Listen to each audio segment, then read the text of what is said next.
In this unit, we're going to look at where in an organization decisions are made. And this is usually referred to as centralization. Organizations sometimes centralize decisions very near the top, and other organizational designs cause decisions to be decentralized and pushed down into the organization.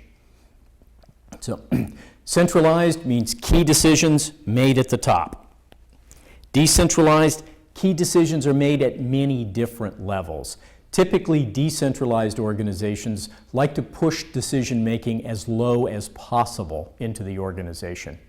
And there are very specific reasons why an organization might choose one or the other of these two models. They're not accidents and they're not statements of personal style.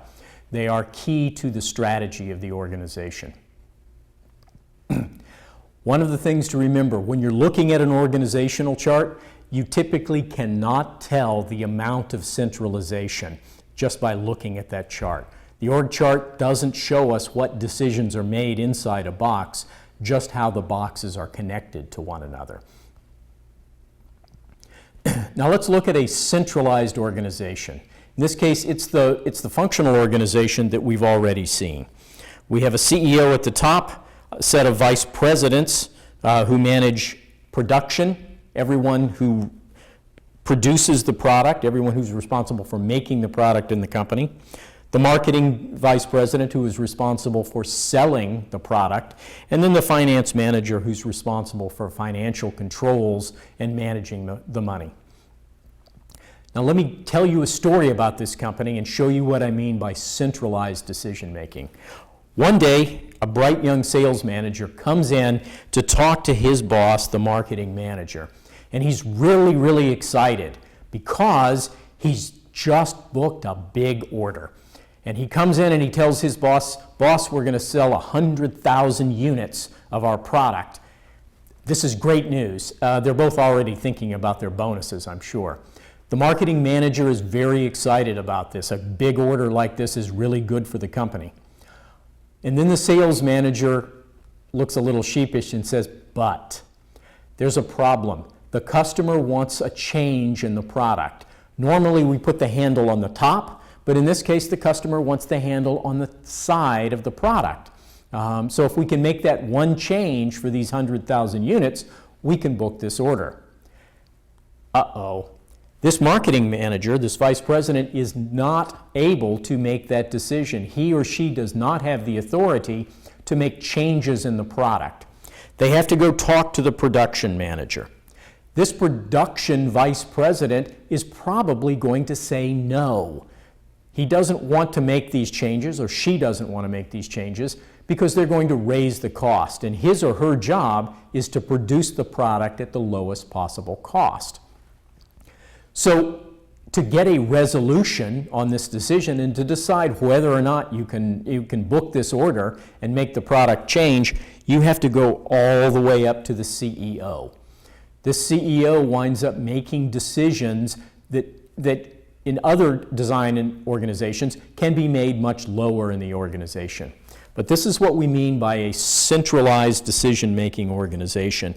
In this case, a fairly simple decision about booking an order, making a small product change, has to be made at the very top of the organization. No one below that CEO has the authority to make those decisions.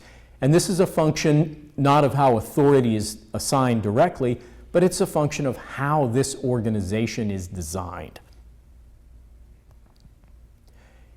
Now let's look at a decentralized organization. In this case, we're using the product organization that we've already seen. So we'll imagine that somebody comes in to the marketing manager inside the paint and primer division, excited about a big order. I want to book this very, very large order of paints and primers from this new customer. However, the customer wants a product change. This production manager may resist that product change, but here the paint and primer division, who is at the same vice presidential level as the production and marketing managers in the previous organization, at this level, this person can make the decision whether or not they decide to accept this order and make the product change. The CEO never gets involved in these decisions. So many of the critical decisions are made at a level below the top level in the organization. This is what we mean by a decentralized organization. This model pushes decision-making downward into the organization. This produces an organization that's more flexible, but also sometimes more expensive. So large dispersed organizations, big international organizations, for example, often use a much more decentralized structure because it's harder to coordinate the activities of a variety of different functions spread out around the world. So decentralized is popular with big organizations, with complex organizations. It's also very popular with diversified competitors. If we look at a geographic organization, in this case, you get a clue because each of the divisions has their own functions. The same organizational decisions about new products, changing products, booking orders can be made at a lower level. So in this case, this is an example of an international business, because of its broad dispersal around the world, has chosen to be a more decentralized organization. So some things to remember about these choices. Centralized organizations, they tend to reduce costs because everybody is brought together, they're standardized, there's one right way to do things, and everyone else tends to execute the decisions that are given out in an efficient fashion. They're very popular when you make only a few product types. Organizations with many, many different product types usually find it better to be decentralized.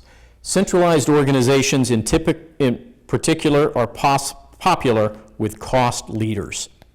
If you remember when we looked at planning, cost leaders are those organizations that compete on the basis of low cost, and they like the efficiency and the low cost that a centralized organization gives them.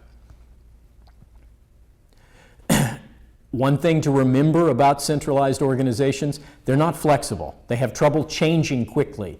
So even cost leaders, when they operate in very unstable periods, when markets are changing, when competitive situations are changing rapidly, they may be forced to decentralize some of their decision making. Decentralized organizations, more flexible. Lower levels in the organization have the ability to make significant changes in decisions, which means they're not standard, they're often not terribly efficient, they're more expensive. These are popular with differentiated competitors.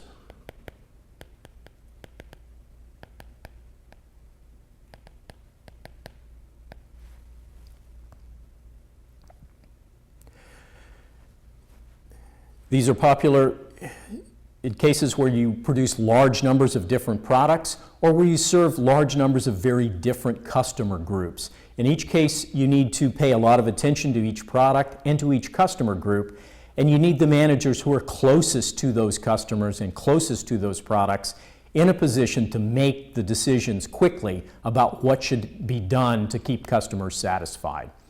This results typically in higher costs than centralized organizations, but greater effectiveness and greater customer satisfaction. So it's popular with differentiated competitors. So the thing to remember here, as the degree of centralization changes, your organization may need different kinds of managers. Managers in a centralized organization need to be good at control systems. They need to be focused on executing the plans and leading others in executing those plans. They don't need to be good decision makers in their own case. Decentralized organizations need lots of managers who are good decision makers because they may be called upon to make very significant decisions within the organization that are often made at much higher levels in centralized organizations. So your choice, centralized or decentralized, depends on your competitive strategy and your plans, and it then tells you how to set up your organization and what kinds of people you need to recruit.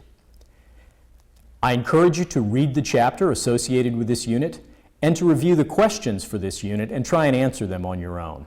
If you have any questions about centralization or decentralization, or if you're at all confused, please feel free to review this video as often as you need.